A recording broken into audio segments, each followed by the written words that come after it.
चाहिँ यस्तै छ हेर्नु त यता यस्तो छ खाली हैट कुन युनिभर्सिटी कसरी सर्च गर्नुहुन्छ भन्ने कुरा हुन्छ जस्तै म कुन खालको युनिभर्सिटी हो जस्तै यहाँ जबको विषयमा चाहिँ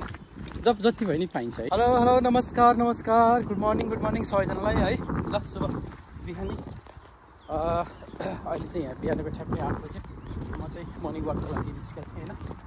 र आई होप सबैजना आरामसँगै हुनुहुन्छ होला है डेली भ्लगहरू आउँदैछ है अब कन्टेन्टहरू चाहिँ के कस्तो छन् है कमेन्ट गर्नु होला सबैजनाले र आज चाहिँ म अलिकति सानो एउटा टपिकमा चाहिँ कुरा गरौँ कि भनेर चाहिँ म यो भिडियो बनाउँदैछु है आजको टपिक चाहिँ खासमा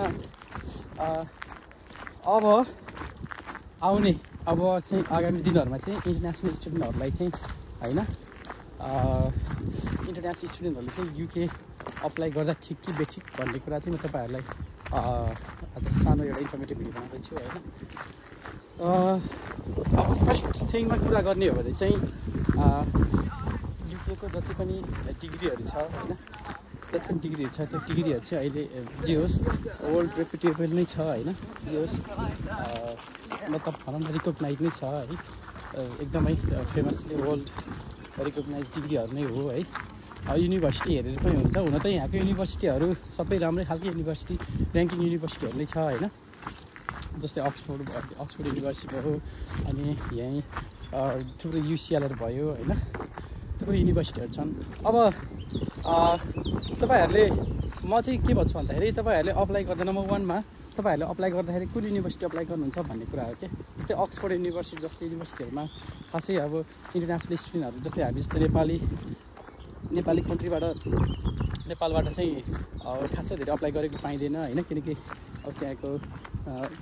एडमिसन क्राइटेरिया पनि एकदमै हाई छ रिक्वायरमेन्टहरू हाई छ होइन अनि त्यसपछि त्यहाँ स्कलरसिप बिना चाहिँ पढ्नले गाह्रै छ है त्यस कारणले गर्दाखेरि म चाहिँ पढाइको हिसाबमा भन्ने हो भने चाहिँ के भन्छु भन्दाखेरि it is one of the best destination हो है र अर्को कुरा के हो भन्दाखेरि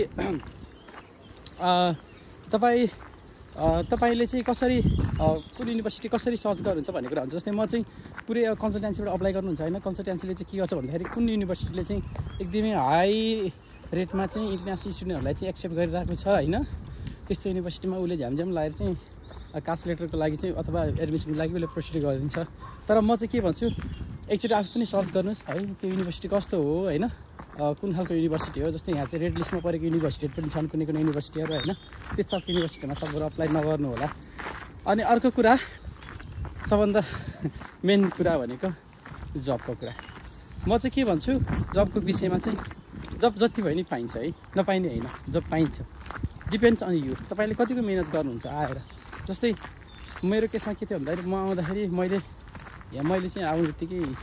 अब होइन डोर टु डोर जाने अनि सिभीहरू जस्तो भयो अब आफूसँग एक्सपिरियन्स नभए पनि सिभी त बनाउनु पऱ्यो नि त होइन सिभीहरू बनाउने अनि सिभीहरू बनाइसकेपछि चाहिँ अनि अप्लाई गर्ने त्यस्तो खालको चाहिँ गरेको थिएँ होइन र हुन्छ पनि भयो पनि होइन त्यस कारणले गर्दाखेरि दुःख त गर्नै पर्छ हेर्नुहोस् दुःख भनेको त्यो काममा मात्रै दुःख गर्ने होइन क्या जस्तै तपाईँ जब खोज्नुको लागि पनि तपाईँ दुःख गर्नै पर्छ क्या जसरी तपाईँ नेपालमा डकुमेन्टेसनको लागि यताउता हामी दौडिन्छौँ नि त्यस्तै खालको दुःखहरू गर्नुपर्छ यहाँ चाहिँ डोर टु डोर जाने किप अप्लाइङ होइन अनलाइनहरू अप्लाई गरिराख्ने त्यस्तो खालको चाहिँ हामीले गरिराख्नुपर्छ है यहाँको केस मात्रै होइन जुनसुकै देशमा पनि त्यो केस हुन्छ क्या त्यस्तो खालको केसहरू लाइक जुनसुकै देशमा पनि त्यो गर्नैपर्छ क्या इन्स्टल गर्नैपर्छ चाहे त्यो युएस जाओस् अस्ट्रेलिया जाओस् होइन अर्को कुरा भनेको रिफरेन्समा पनि हुन्छ है रिफरेन्स भनेको त अब जहाँ पनि हो हाम्रो नेपालमा पनि रिफरेन्समा कति चलिरहेको हुन्छ होइन रिफरेन्स यो त वान अफ द होइन त्यस कारणले गर्दाखेरि रिफरेन्स पनि one of the best way हो होइन अब इन्कमको हिसाबले भन्यो भने चाहिँ पार्ट टाइम जबमा चाहिँ तपाईँहरूले जस्तै 20 आवर्सको कन्ट्र्याक्ट पाउनुभयो होइन अनि त्यस्तो खालको कन्ट्र्याक्टहरूमा चाहिँ तपाईँलाई मिनिमम वेजेसहरू दिइरहेको छ अहिले चाहिँ 12.41 छ क्यारे होइन 12.4 भयो कि 12.41 छ त्यो मिनिमम वेज छ भने तपाईँलाई चाहिँ मजाले एक महिनामा त्यस्तै 1000-1100 भनौँ न त्यो हाराहारीमा पाउन्डको हाराहारीमा चाहिँ तपाईँहरूको इन्कम हुन्छ होइन र अलिकति ब्याचलर्सको स्टुडेन्टहरूलाई चाहिँ गाह्रै छ होइन किन भन्दाखेरि उहाँहरूले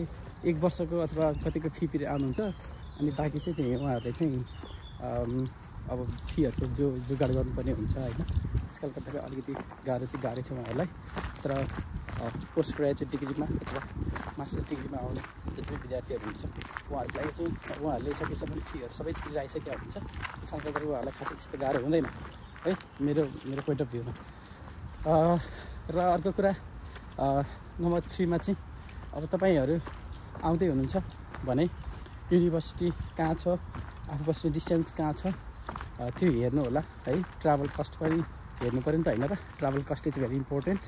र यदि तपाईँको म चाहिँ के भन्छु भन्दाखेरि कामको नजिक बस्नुहोस् सकेसम्म चाहिँ होइन। युनिभर्सिटी भन्ने कुरा फिक्स टाइममा हुन्छ, यो दिन चाहिँ टक्कै थाहा हुन्छ नि त। तर काम भनेको कुरा तपाईँहरूले कहिलेकाहीँ फ्लेक्जी आओस् भने चाहिँ कस्तो हुन्छ भन्दाखेरि जतिखेर पनि बोलाइदिनु सक्छ होइन। त्यस्तो बेलामा चाहिँ तपाईँहरू कामको नजिक बस्नुभयो भने चाहिँ इट्स बेटर है त भन्दै। र it's not a bad destination होइन। यो व्हाइट पेपर के भन्छन् होइन, यो रुल्सहरू जहाँ पनि यहाँ मात्र होइन जहाँ पनि चेन्ज भइरहेको हुन्छ क्या। क्यानाडामा चेन्ज भइरहेछ, युएसमा चेन्ज भइरहेछ, अस्ट्रेलियामा बेला चेन्ज भइरहन्छ, युकेमा किन चेन्ज हुँदैन? ओभियसली हुन्छ नि होइन र। त्यस कारणले गर्दाखेरि यस्तो कुराहरूमा पछि नलाग्नुहोस् होइन। तपाईँलाई के चाहिएको हो होइन, लङ सेटलमेन्टको लागि हो। अब जस्तै तपाईँ फर इक्जाम्पल कुनै एउटा कन्ट्रीमा चाहिँ राम्रो होइन 2-3 वर्षमा पिआर दिइरहेछ, तपाईँ त्यहाँ अप्लाई गर्नुभयो, तपाईँ जाने बित्तिकै रुल चेन्ज भइदियो भने त अब सकियो त त्यो होइन र। त्यस कारणले गर्दाखेरि यो कतिखेर के चेन्ज हुन्छ कसैलाई थाहा हुँदैन होइन। त्यस कारणले गर्दाखेरि आफ्नो तपाईँको प्राइड के हो होइन त्यसलाई पहिला त्यसलाई सोच्नुहोस्। अनि अर्को कुरा भनेको चाहिँ तपाईँ के कारणले जानु खोज्दै हुनुहुन्छ। अब ओभियसली स्टडीको लागि हो, तर स्टडी सँगसँगै तपाईँको आफ्नो एउटा सपना हुन्छ, इन्कमको लागि पनि हो होइन। त्यसले गर्दाखेरि अब के हो आफ्नो ड्रिम त्यसलाई फोकस गर्नु होला भन्दै। र आजको भ्लग चाहिँ म यहीँ इन गर्न चाहन्छु। ठ्याक्कै बाटो पनि सकियो होइन, ठ्याक्कै म चाहिँ यहाँ वाकको लागि आएको थिएँ, ठ्याक्कै आइपुगेँ पनि होइन। आजको भिडियो यति नै। केही इन्फर्मेटिभ भिडियोहरू फेरि पनि म ल्याउने छु होइन। अब चाहिँ डेली भ्लगहरू हाल्छु भन्दै आजको यो भ्लगलाई चाहिँ म इन गर्न चाहन्छु। Thank you so much for watching. Please don't forget to subscribe होइन, लाइक, कमेन्ट, सेयर।